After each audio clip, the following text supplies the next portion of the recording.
Morning student, welcome to all of you. मागील लेक्चरमध्ये आपण बघत होतो थर्मल इन्सुलेटर.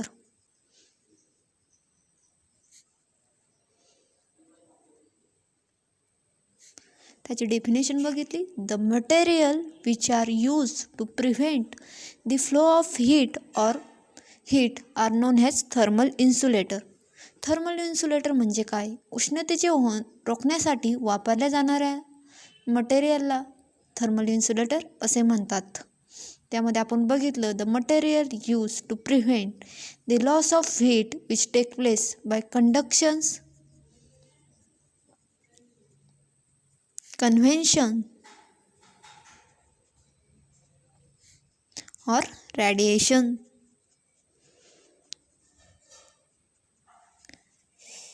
त्याचा उपयोग उष्माघातापासून होणारी हानी रोखण्यासाठी केला जातो, जो संवहन संक्षेपण म्हणजेच कन्व्हेन्शन और रॅडिएशन म्हणजेच काय, किरणोत्सर्गाद्वारे होतो.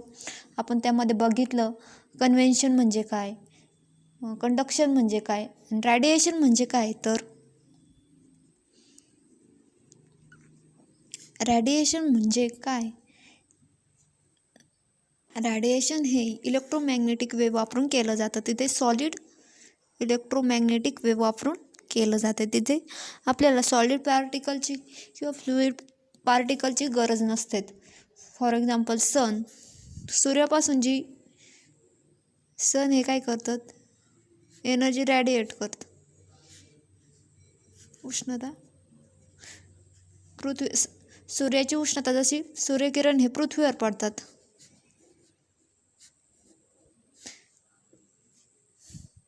सूर्यकिरण हे पृथ्वीवर पडतात. ते एका इलेक्ट्रोमॅग्नेटिक वेव्हच्या माध्यमातून पडतात. त्यालाच काय म्हणतात, रॅडिएशन म्हणतात.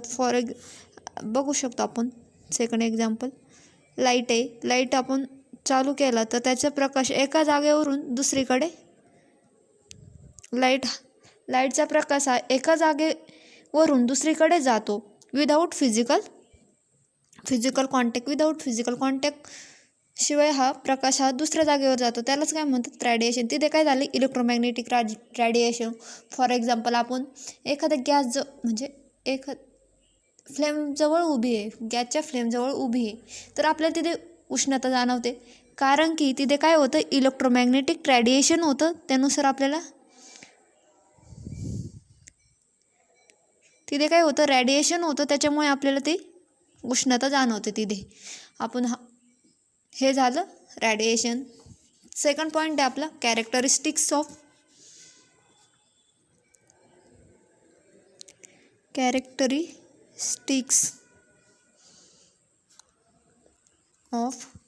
Good thermal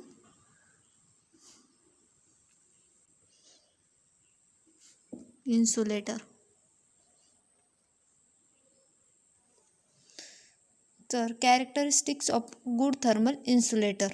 next point. तर तुम्हाला क्वेश्चन विचारला जाऊ शकतो की give the characteristics of a good thermal insulator. म्हणजेच थर्मल इन्सुलेटरचे वैशिष्ट्य काय आहे. फर्स्ट वन बघू आपण, कॅरेक्टरिस्टिक्स.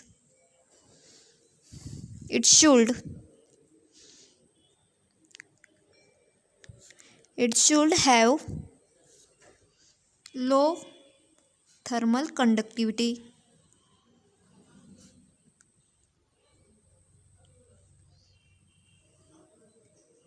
म्हणजेच त्याची उष्णता संबंधीची कंडक्टिव्हिटी कमी असायला पाहिजे, कमी असावी. उष्णता संबंधीची कंडक्टिव्हिटी कमी असावी. Second characteristics, It should have low density.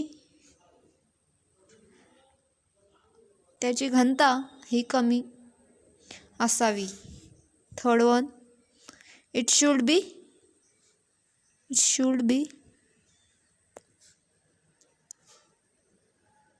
cheap. It should be cheap म्हणजेच ते स्वस्त प्रमाणात उपलब्ध असायला पाहिजे, स्वस्त प्रमाणात उपलब्ध असावे. Fourth one, it should be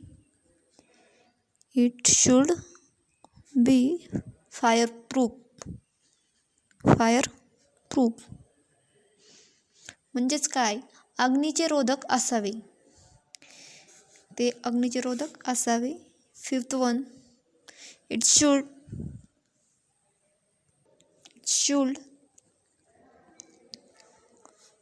withstand the effects of shock and vibration. म्हणजेच त्यांनी काय केलं पाहिजे, कंपन आणि हादरा बसला तरी खूप काळ टिकून राहणारे असावे. थर्मल कंडक्टिव्हिटी हे विस्टँड the effect of shock and vibration, कंपन आणि हादरा बसला तरी खूप काळ टिकून राहणारे असावे. Sixth one, it should B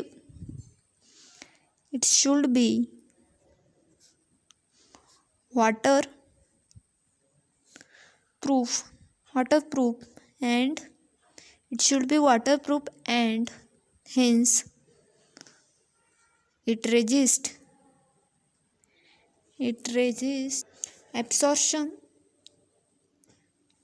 absorptions of moisture.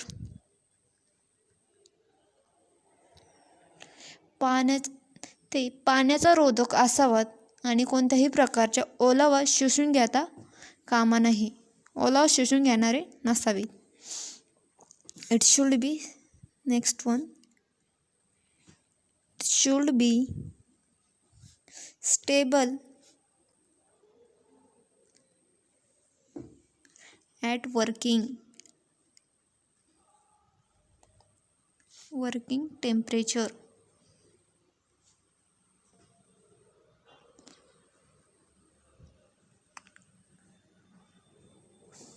साध्या टेम्परेचरला सुद्धा वापरता येणे बंधनकारक आहे. It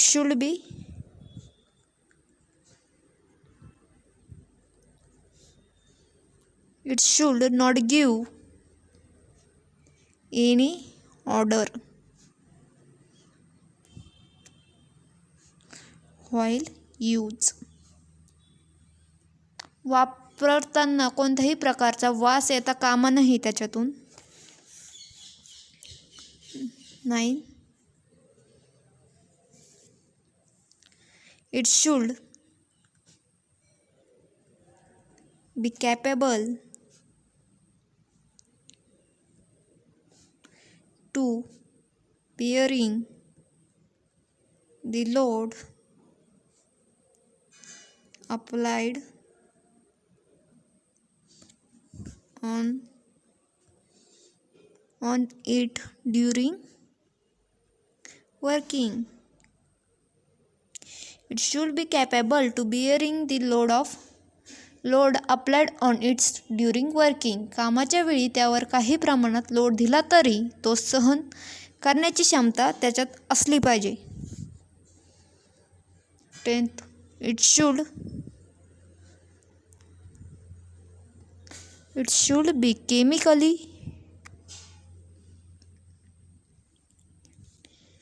chemically inert to water surrounding